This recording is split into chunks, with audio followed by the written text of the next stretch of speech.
le in giờ vain chỉ về lấy về cule tu na chuan hei hi ATM card Mizoram Rural Bank katanga kan lak chu ania ni tam takin an la chuak ta khoila hian nge apina in jiang ti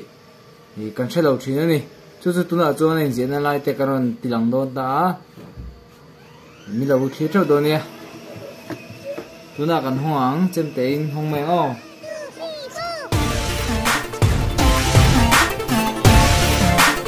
tam tak hoi na nia ai mo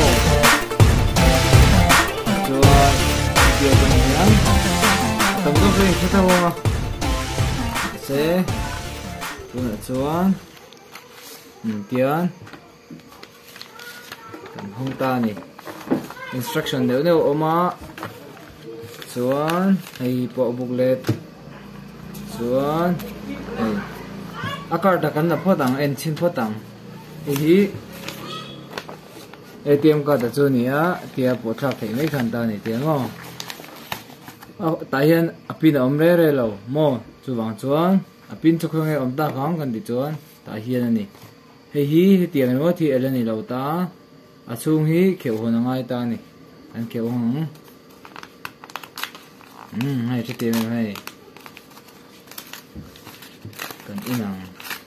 pin chu anang lo ma pe o lang pon se pe kan se se nei pian